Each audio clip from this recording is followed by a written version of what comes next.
A Michigan resident is speaking out after being told he was not welcome in his own city for raising concerns about a street sign honoring the controversial founder and publisher of the Arab American News, Ted Barham.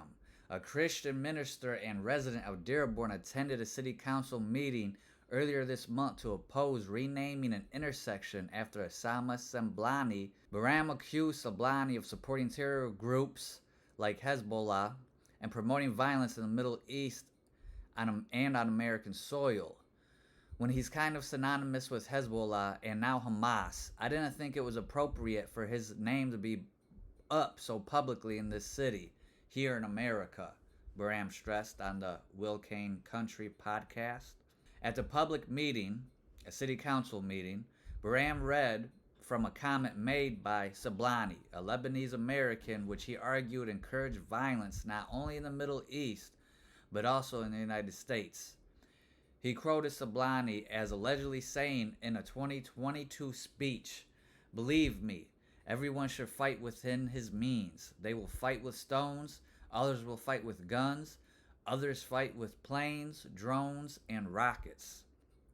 Siblani rejected Barham's allegations as false, telling the news he was the only person to oppose the street sign. He said support for the honor has been widespread, adding, thousands of residents in Dearborn across Michigan and throughout the country have praised the sign, recognizing my more than 4 decades of service. Siblani also argued that Barham's claims were based on false information and bias. Barham told Will Kane that he lived in the Middle East for a time and said he fears what he referred to as the flow of hostility from Muslim-majority countries into the West.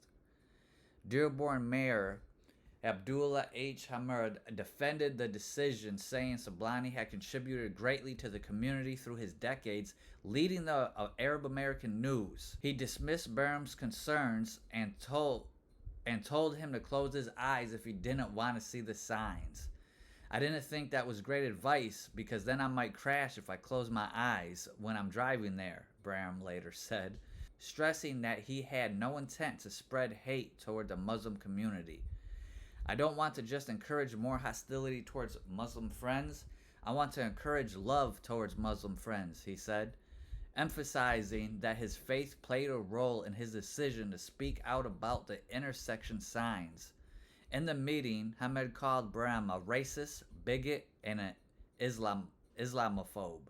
He went on to declare, although you live here, I want you to know as mayor, you are not welcome here, and the day you move out of the city will be the day that I launch a parade celebrating the fact that you moved out of the city. Barham said he responded to the moment with faith. "I think it's very important to show Christian love to our enemies," he said. "That's why I responded by saying, 'God bless you, Mayor. God bless you, sir.'" Now Barham said he's facing online retaliation. "I was kicked off of Facebook permanently. Suddenly kicked off Facebook. Lost my personal account of 16 years, my personal photos, family photos, and all my media pages," he said. Barham said he believes the ban followed his posting of a video urging Muslims to convert to Christianity and claimed that some residents, possibly the mayor himself, played a role. But let's take a look and see the exchange in the council meeting where the mayor and this dude, what's his name, Barham, or whatever his name is, Barham, are going back and forth. To have those signs up there. I mean, I also appreciate how he has helped to people to sympathize with, the people of Palestine, people of Lebanon. As you know, I've lived in Lebanon. I also lived in Israel. I've stayed for several weeks in Palestine, and I feel like, but despite that, I feel like having that sign up there, it's almost like having, naming a street Hezbollah Street or Hamas Street. I mean, Hezbollah, bombed the embassy in Beirut, and including many Americans. So I just feel it's quite inappropriate. And as a Christian, I would like to encourage peace. I'm not just being like, pro-Israel in this and fight back and that sort of thing, but I would like to encourage peace and not violence. Actually, I'd like to quote from the words of someone who had the same enemy. It was Jewish people who killed Jesus. He was Jewish, but his fellow Jewish people killed him. He said the one who lives by the sword will die by the sword. And what I would like to encourage on the other side is peace. He's called the Prince of Peace, and he said, "Blessed are the peacemakers." And his death at the hands of Jewish people opens the door to peace between Jewish and non-Jewish people. So that's what I'd like to actively try to encourage to you. And thank you very much. Thank you, Smart. Sure. Okay, just step forward. I think the only comment I'm going to make in the rebuttal is the best suggestion I have for you is to not drive on Warren Avenue or or to close your eyes while you're doing it. His name is up there, and I spoke at a ceremony celebrating it because he's done a lot for this community. And I think it's quite hypocritical to know that you're approaching this podium when you yourself have videos on YouTube standing in front of my mosque saying the cruelest of things about Muslims, about the religion of Islam, because you are a bigot, and you are a racist, and you are an Islamophobe. And although you live here, I want you to know as mayor, you're not welcome here. And the day you move out of the city will be the day that I launch a parade celebrating the fact that you moved out of the city. Because you are not somebody who believes in coexistence, you're somebody who tries to preach it, but in fact you do everything but that. So I just want to put that on record. Now, I will say, for a mayor to say that stuff and act like that, I don't believe he should have as a public figure. A little aggressive.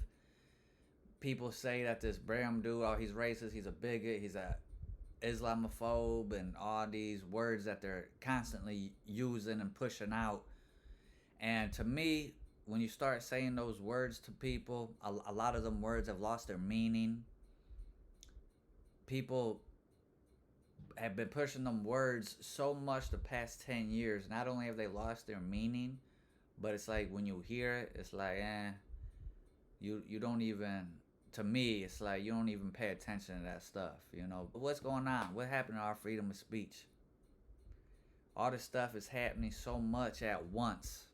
To me, it's crazy, it's insane, and it seems a little calculated. It seems a little planned. What do you guys think? Throw your thoughts and opinions in the comment section. Do you agree with the mayor? Do you think this dude is just a bigot or a racist and he should get over them naming this, they're naming some street after, they said he was like an Arab news anchor or something. I don't know nothing about dude, if he support terrorism or not. I just see this news feed come across my stuff, so I'm reporting the news. Or do you agree with this Barham dude and think, yeah, they shouldn't change the sign? Maybe dude is a little questionable about what he support and whatnot. What I know is that it's a lot of dividing going on. Right, left, Democrat, Republican, Charlie Kirk supporters versus the non-Charlie Kirk supporters. Now you got the Muslims and the Christians, and it's always something, divide and conquer. The oldest strategy in the book. Unfortunately, they use it because it works. No matter how long they've been doing this to us, it's time for us to come together, unity in the community. I call on the right, the left, the Republicans, the Democrats, the Muslims, the Christians, the Jewish. We are all human, children of God, Allah, Elohim, Yahweh, Yahshua, the Almighty One, the Great One. Whatever name you want to put in a place, we are all part of the one divine love of light, and we need to come together, and we need to bring back humanity and humility for us all, especially for our children. Love, peace, blessings to all, and I'll catch you on the next one. Much gratitude.